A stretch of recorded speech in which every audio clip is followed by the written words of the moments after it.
kami peserta calon guru penggerak diberikan tugas untuk membuat hasil nyata dengan berbagi informasi dengan guru maupun dengan siswa. Nah, melalui kesempatan ini, sebagaimana yang tertulis di sini bahwa ruang kolaborasi budaya positif.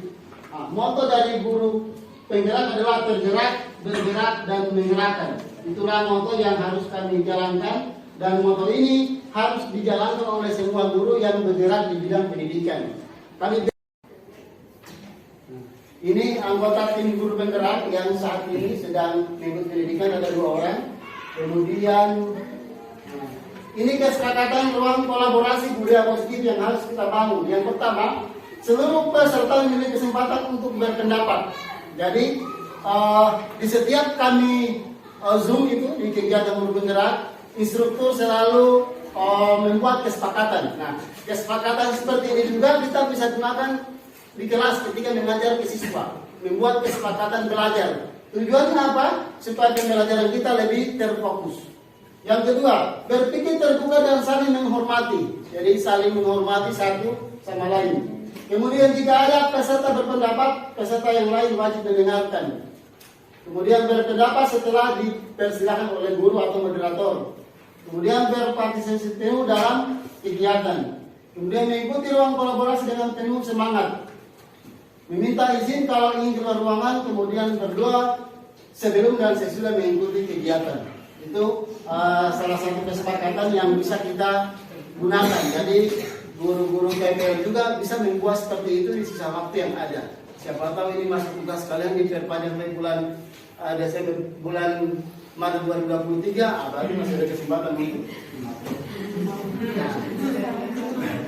Perhatikan, ini konsep-konsep kunci dari pengembangan budaya positif ada 6. Yang pertama, disiplin positif dan nilai-nilai kebajikan universal.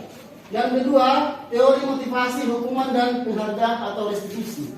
Yang ketiga, keyakinan kelas. Yang keempat, kebutuhan dasar manusia dan dunia berkualitas. Yang kelima, restitusi 5, posisi kontrol sebagai guru. Dan keenam, praktik segitiga restitusi. Apa itu budaya positif?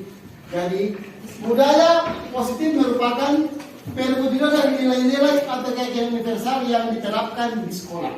Positif yang berpihak pada murid itu kita terapkan di sekolah. Jadi, budaya positif adalah nilai-nilai keyakinan atau keyakinan dia menuntun peserta didik. Jadi kalau selama ini kan guru itu memerintah. Nah, di modul guru penggerak itu, di situ kita temukan satu kesimpulan bahwa tugas guru adalah menuntut kodrat murid sesuai kodrat Allah dan kodrat zaman. Jadi menuntun.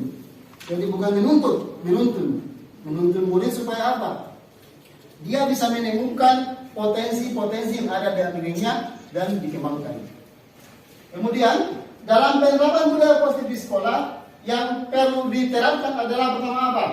Menunjukkan sikap tegas dan konsisten sekaligus menunjukkan rasa kasih sayang. Jadi sebagai seorang guru kita harus itu menunjukkan rasa melakukan tindakan bully ke siswa. Itu lewat kata-kata itu masih bully.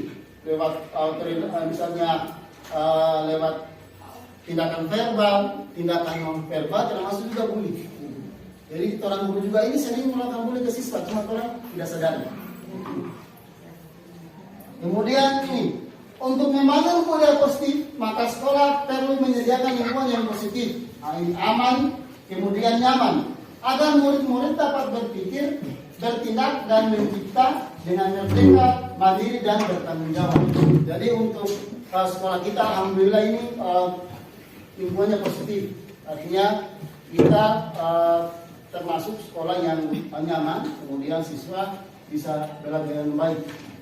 Artinya kita belum masuk misalnya dalam, kalau sekolah itu kan ada yang masuk catatan hitam, misalnya karena apa, perilaku siswanya semakin murid alhamdulillah dan lebih baik. Nah, ini contoh budaya positif yang dapat dikembangkan di sekolah. Ini hanya contoh, bisa ditambahkan. Yang pertama, melalui GLS, Gerakan Literasi Sekolah, itu membaca sebelum memulai mata pelajaran, kemudian membuat suruh-suruh baca, itu termasuk budaya-budaya positif. Ini yang sesuai instruksi dari kementerian. Yang kedua, kegiatan ekstrakurikuler, seperti yang kita lakukan selama ini juga termasuk kuliah positif. Kemudian kegiatan pembiasaan awal dan akhir proses pembelajaran.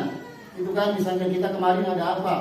Membaca 15 menit, kemudian menyanyikan lagu Indonesia Raya, itu termasuk budaya-budaya positif. Membiasakan berlaku baik dan bersifat spontan. Itu misalnya kita ada budaya 5S, itu termasuk budaya positif. Salam, sopan, senyum, sopan, santun dan jadi ya yang 5S itu bisa kita terapkan. Kemudian menetapkan dan menerapkan tata tertib sekolahnya. Untuk sekolah kita, alhamdulillah tata tertibnya itu berlangsung dengan baik.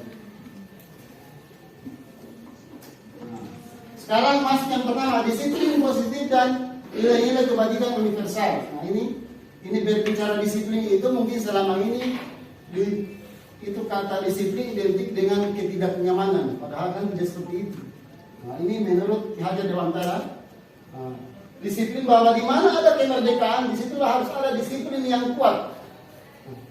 Sungguh pun disiplin itu bersifat self-disiplin atau disiplin diri, yaitu kita sendiri yang mewajibkan kita dengan sekeras-kerasnya, tetapi itu sama saja. Sebab kalau kita tidak cakap melakukan disiplin diri, wajiblah penguasa lain yang mendisiplinkan diri kita.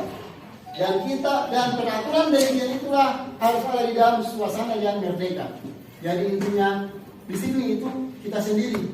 Karena yang penyelenggara adalah sudah Provinsi Gorontalo, kalau lalu itu kementerian langsung. Jadi memang uang dicurahkan sepenuhnya. Nah, begitu pelaksanaan BDP Gorontalo, Balai Gorontalo, maka semua jadi hilang. Nah, jadi kami sekali lagi yang ingin dikembangkan oleh Kementerian dalam penumbuhan motivasi integral dari diri seorang guru.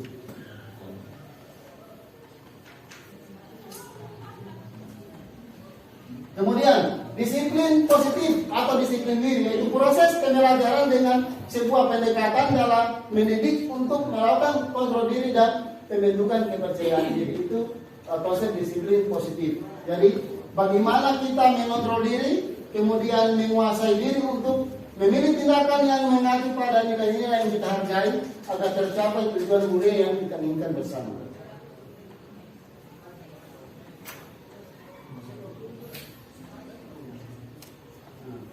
Contoh ini konsep kontrol diri menurut Dr. William Russell. Jadi pada dasarnya kita tidak dapat memaksa murid untuk berbuat sesuatu jika murid tersebut memilih untuk tidak melakukannya. Walaupun tampaknya guru sedang mengontrol perilaku murid, hal demikian terjadi karena murid sedang mengizinkan dirinya untuk dikontrol. Saat itu bentuk kontrol guru menjadi kebutuhan dasar yang dipilih oleh murid tersebut. Jadi teori kontrol mengatakan bahwa semua perilaku memiliki tujuan, termasuk perilaku yang tidak disukai. Nah, saya berikan contoh bagaimana teori kontrol ini dipraktekkan. Nah, coba saya minta Ibu Desi. Nah, coba Ibu Desi ini dia menggenggam barang yang sangat berharga. Coba Ibu Desi genggam, bagaimana Ibu Desi genggam. Nah, saya akan coba meraih dia, apakah dia akan membuka tangannya atau tidak. Ini hubungan dengan praktik teori kontrol. Ingat Desi bahwa yang bisa mengontrol diri kamu adalah kamu sendiri, bukan orang lain. Jadi apapun yang dari orang, kalau kamu tidak mengizinkan untuk dikontrol, maka kamu tidak akan terpengaruh. Coba Desi, bisa buka apa yang ada di tanganmu itu? Kalau misalnya itu saya beli di harga 5 juta, apakah bisa dibuka? Barang itu sangat berharga untuk saya, bisakah saya pinjam? Jadi intinya, walaupun banyak permintaan, kemudian upaya mempengaruhi, tetap dia tidak buka tangannya. Berarti kuncinya yang bisa mengontrol diri kita adalah kita sendiri, bukan orang lain. Jadi itulah teori kontrol. Jadi insya Allah ini bisa dipahami dan bisa kita praktikkan dalam pembelajaran di kelas. Kasih mati lagi baru mulai. Dihukum oleh penghargaan ini, pengaruh penghargaan juga itu penghargaan bagus, tapi ada juga penghargaan untuk jangka-jangka waktu tertentu, misalnya jangka pendek, jangka panjang. Gitu. Ini misalnya ini penghargaan merusak hubungan. Nah, kalau misalnya kamu tidak, misalnya kamu berikan dia penghargaan, nah ketika penghargaan imbalan tidak ada, berarti hubungan bisa rusak. Itu contoh dari hal yang datang dari penghargaan. Menurunkan kualitas. Keyakinan kelas, nah, ini yang terakhir materi saya ya. Keyakinan kelas, nah ini keyakinan